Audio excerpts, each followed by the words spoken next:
సింహము వారికి మీకు ధనము రకరకాల మార్గాల్లో కలిసి రావడానికి గల కారణాలేమిటి?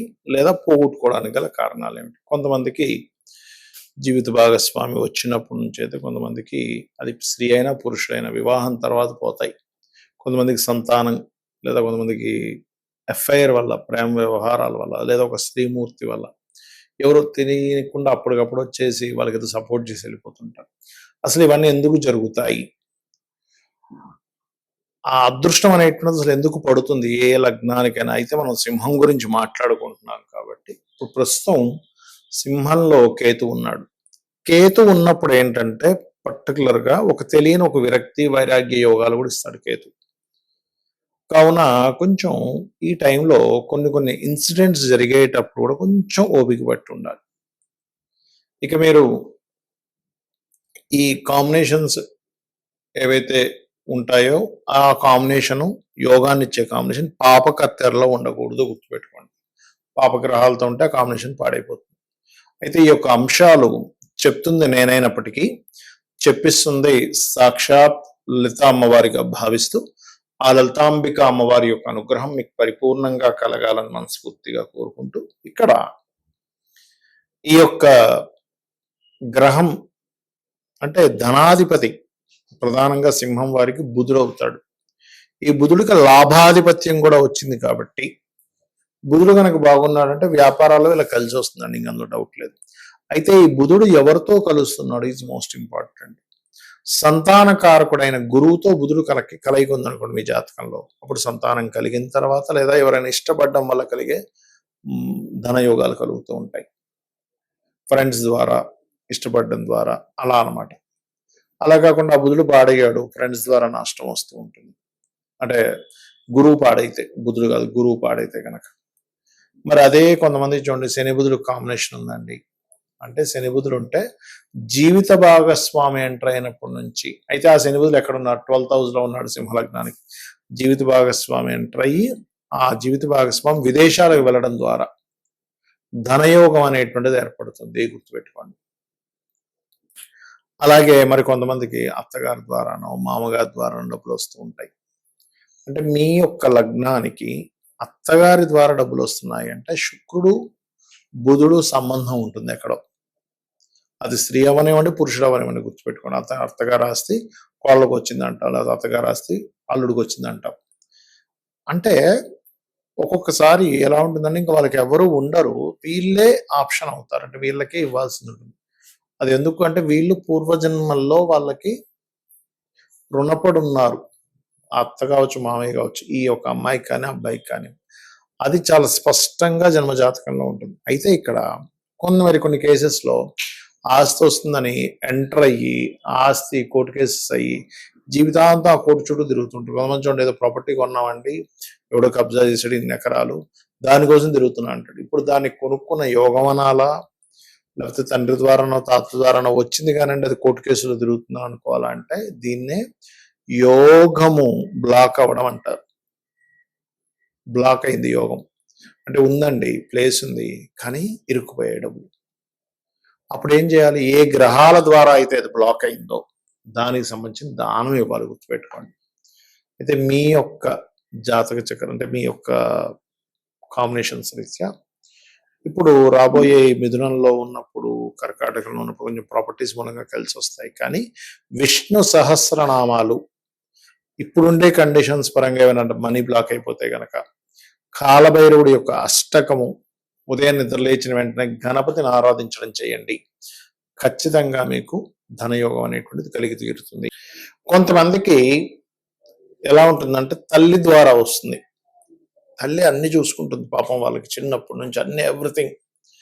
మదరే మెయిన్ బోన్ సపోర్ట్ గా ఉంటుంది. అలాంటప్పుడు ఏమిటంటే మీ లగ్నానికి 4వ అధిపతి ఎవరో చూసుకోవాలి. మీది ఏ లగ్నం అయినా, మేషం కావచ్చు, వృషభం కావచ్చు. ఇప్పుడు మేషం అనుకోండి, చంద్రుడు ధనాన్ని ఇచ్చే కారకుడితో ఉన్నాడా? ఇక్కడ ఏంటంటే చంద్రుడు కనుక శుక్రుడితో ఉన్నాడు, ధనయోగం ఫైనాన్షియల్ గా బాగా మదర్ ద్వారా వస్తుంది. అలా కాకుండా ఈ అత్తగారి ద్వారా, అప్పుడు 10th లార్డ్ అంటే దశమాధిపతి, మీ లగ్నం నుంచి దశమాధిపతి ఎవరు తద్వారా వస్తుంది, గుర్తుపెట్టుకోండి. కొంతమంది చూడండి మూడో అధిపతితో కలిసి ఉంటాడు, అప్పుడు మామయ్య ద్వారా వస్తుంటాయి డబ్బులు. అంటే ఏమిటంటే ఇక్కడ అదేదో వాళ్ళ ద్వారా రావాలని ఆశపడమని నేను చెప్పట్లేదు, మీరు వాళ్ళని పీడించుకొని తినండి అని నేను చెప్పట్లేదు, బాగా అర్థం చేసుకోండి. నా కాన్సెప్ట్ ఏంటంటే మీరు పూర్వజన్మల్లో వాళ్ళకి బాకీ ఉండడము, వాళ్ళు మీకు బాకీ ఉండడం. కొంతమంది చూడండి, అత్తగారికి మొత్తం ఈయన చూసుకుంటాడు, ఎవ్రీథింగ్, ₹1 కట్నం తీసుకోకుండా, అసలు కట్నం అనేది తీసుకోకూడదు, కాకపోతే తీసుకోకుండా ఆవిడ వాళ్ళ పనులన్నీ, ఆవిడకి కావాల్సిన మెడిసిన్స్ కానివ్వండి, ఆవిడని చూసుకోవడం అన్ని జరుగుతాయి. ఎందుకంటే 10th హౌస్కి, అత్తగారి 10th హౌస్, 10th హౌస్కి రుణం పడి ఉన్నాడు జాతకుడు. కొంతమందికి భార్యని ఇంకా ఆవిడకి ఏం కావాలో అన్ని కొనిస్తూ ఉంటాడు. కొంతమంది ఇతను ఏ జాబు చేయకుండా ఇంట్లో ఉంటే భార్య మొత్తము కూడా సంపాదించి ఇతనికి ఏం కావాలన్నీ చూసుకుంటూ ఏమాత్రం కించపరచకుండా కూడా చూసుకుంటారు కొంతమంది. అది ఎందుకు అంటే కొంత వీళ్ళ మంచితనం ఉంటుంది అక్కడ, వీళ్ళు ఏదో పాపం గొప్ప విషయాల కోసం ట్రై చేస్తూ ఉంటారు, ఈ ఐఏఎస్ ఐపీఎస్ కోసం ఒక పక్క చదువుకుంటూ ఉంటారు, లేకపోతే ఈయన ఎంతో నిజాయితీగా వ్యాపారం చేసి కూడా నష్టపోయి ఇంట్లో కూర్చొని ఉంటే ఆవిడ అర్థం చేసుకుని పోషించవచ్చు. బట్ ఇక్కడ ఏంటంటే ఏదైనా కావచ్చు కారణం అక్కడ. ఇక్కడ ఏంటంటే జీవిత భాగస్వామి ద్వారా మీకు బెనిఫిట్ ఉందా లేదా. సింపుల్ గా ఏం చెప్తుంది, 7th and 2nd కాంబినేషన్స్ పుష్కలంగా బ్రహ్మాండంగా ఉన్నాయి, మహాదశలు నడుస్తున్నాయి. ఇక్కడ ఏంటంటే మనకి ఆ మహాదశ నడుస్తుందా లేదా కూడా చాలా ముఖ్యమైనటువంటి అంశం. మహాదశ నడవలేదు మీకు వేస్ట్, అది ఎప్పుడో 70 ఏళ్ళకు వస్తుంది, ఏం చేసుకుంటాం 70 ఏళ్ళకి వస్తే. అప్పుడు ఏదో ఇంట్లో కూర్చొని ఉంటే ఎవడు పెడుతూ ఉంటాడు. అలా కాకుండా కొంతమందికి చూడండి, భార్య లేదా భర్త ఆ యొక్క బిజినెస్ లో ఎంటర్ అయితే డబ్బులు వస్తాయి, అప్పుడు కూడా సప్తమం ధనయోగాన్ని ఇస్తుంటుంది. చాలా మంది ఏం చేస్తారు, పార్ట్నర్షిప్ అనగా వద్దనేస్తారు. వద్దడం కాదు, జాతక చక్రంలో ఏముందో చూడాలి, పార్ట్నర్షిప్ ద్వారానే కలిసి వచ్చే ఉంటాయి. నేను ఒక జాతకం చూసినప్పుడు అతనికి ఏంటంటే జాతకం చూస్తే అసలు ఏమీ అస్సలు అంటే అసలు బాగాలేదు, ఏంటి అసలు ఏంది బా ఉంటది, మీరు ఏదైనా కొంచెం మీరు సొంతంగా కాకుండా పార్ట్నర్షిప్ ఏమైనా చేయండి అంటే ఆయన ఒకటే మాట అన్నాడు, సార్ నేను పార్ట్నర్షిప్ చేసినప్పటి నుంచి నా లైఫ్ బాగుందండి అన్నాడు. ఎందుకంటే అతనికి పార్ట్నర్ ద్వారా ధనయోగం ఉంది. ఒక లారీతో ప్రారంభించాడు ఆయన, ఒక్క లారీతో ఇంట్లో ఉండే కొంచెం బంగారం తీసుకెళ్ళేదో లారీ కొన్నాడు, ఆయనతో పాటు ఇంకొక ఆయన కలిసి కొన్నాడు, 10 లారీలు అయిపోయి కూర్చున్న దగ్గర లక్షలు వచ్చి పడుతుంది. అంటే ఏమిటి, అది పార్ట్నర్ ద్వారా ధనయోగం ఉంటే జీవిత భాగస్వామిని పార్ట్నర్ చేసుకోవచ్చు, బయట పార్ట్నర్స్ ద్వారా కూడా ధనయోగం వస్తుంది. అంటే ఇక్కడ మీరు అర్థం చేసుకోవాల్సిన విషయం ఏంటంటే ధనము ఏ రూపంలో ఉంది, ఒక స్త్రీ మూలకంగా ఉందా శుక్రుడు ఇస్తాడు, ప్రేమ మూలకంగా ఉందా పంచమం, ఒక్కోసారి పంచమం ప్రేమనే కాదు సంతానం కలిగిన తర్వాత కూడా డబ్బులు వస్తాయి, గుర్తుపెట్టుకోండి.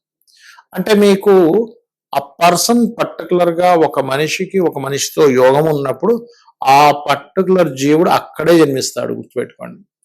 ఆ సర్కిల్లోనే జన్మిస్తాడు, అక్కడ ఉండే దాంట్లోనే జన్మిస్తాడు, ఆ పర్టికులర్ స్కూల్కే వెళ్తాడు, ఆ పర్టికులర్ కాలేజీకే వెళ్తాడు, ఆ పర్టికులర్ జాబ్కే వెళ్తాడు, అక్కడెవరో పరిచయం అవుతారు, లేదా ఆ పర్టికులర్ మనిషినే పెళ్లి చేసుకుంటాడు. బికాజ్ ఆఫ్ దాన్నే యోగము అంటుంది జ్యోతిష్ శాస్త్రం. యోగం అది ఇబ్బంది పెట్టేదైనా యోగమే అంటుంది, మంచినైనా యోగం ఉంటుంది. ఎందుకంటుందంటే ఇబ్బంది పెట్టేదైనా యోగం ఎందుకు అవుతుందంటే ఇబ్బంది పడుతున్నావు నువ్వు, కానీ కర్మని తొలగించేసుకుంటున్నావు. సో కర్మ తొలగిపోవడం కూడా యోగమే కదా, మంచి కూడా యోగమే, ఎందుకంటే నీ కర్మని అనుభవిస్తున్నావు, రావాల్సిందని అనుభవిస్తున్నావు, నీ కర్మను తొలగించుకుంటున్నావు, కాబట్టి 2 యోగాలే.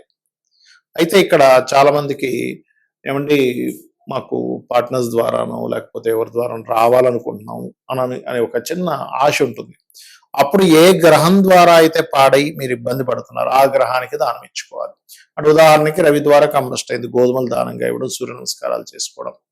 చంద్రుడి ద్వారా అయింది, అయితే చంద్రుడి ద్వారా చంద్రుడు స్పాయిలే కనుక శుక్రుడితో ఉంటే మీకు చాలా అంటే చాలా మటుకు స్త్రీల మూలంగా నష్టపోవడం జరుగుతుందండి. రావడం పక్కా పెట్టండి, ఎవరో పరిచయం అవడం మనం చూస్తూ ఉంటాం, ఫేస్బుక్స్ లోని ట్విట్టర్స్ లోని ఎవరో పరిచయం అయ్యారు, ఓ నేను ఇంక ఇండియాకి వచ్చేస్తున్నా అని చెప్పారు, తెర చూస్తే అల్లదేదో మన ఫ్లైట్ ఎయిర్పోర్ట్ లో బ్లాక్ అయిపోయింది, ఆ డబ్బులు కడితే కానీ అది రాదన్నారు. ఇలాంటివన్నీ మనం వింటూ ఉంటాం, వాడు డబ్బులు కడతాడు. లేకపోతే శుక్రుడి ద్వారా పాడైతే ఏమవుతుంది అంటే కొంతమంది వాహనం పెడతాడు, అసలు అది యాక్చువల్ ₹1,00,00,000, వాడు 30 లక్షలకి అమ్మేస్తున్నా అంటాడు. ఎందుకంటే నాకు సడన్గా అర్జెంట్ ఉందండి, నేను ఎక్కువ నడపలేదు దాన్ని, నాది ఫలానా సోసోనగా నా డబ్బులు కట్టేస్తుంది. తీరా చూస్తే అంత ఫేక్ ఉంటుంది. ఫేక్ ద్వారా డబ్బులు పోతున్నాయంటే చాలా క్లియర్గా మహాదశ గోచారం అంటే ధనస్థానాన్ని కేతు సంబంధం కలిగి ఉంటుంది. మహాదశ కూడా కేతు సంబంధాలు కలిగి నష్టపోయే కాంబినేషన్స్ లో ఉంటాయి. అలా రకరకాల మార్గాల్లో ఉంటాయి, గుర్తుపెట్టుకోండి. కాబట్టి మీరు ఒకటే గుర్తుపెట్టుకోవాలి, ఒక రిలేషన్లోకి వెళ్ళేటప్పుడు అది లవ్వా, లేకపోతే రకరకాల రిలేషన్సా, లేకపోతే జీవిత భాగస్వామా, వాళ్ళతో మీరు ఏదైనా మనీ రిలేటెడ్ సంబంధించిన లావాదేవీలు నడిపేటప్పుడు ఆ లావాదేవీ ద్వారా మీకు నష్టం ఉందా లాభం ఉందా, ఇది ముఖ్యంగా తెలుసుకోవాలి. శ్రీమాత్రే నమః.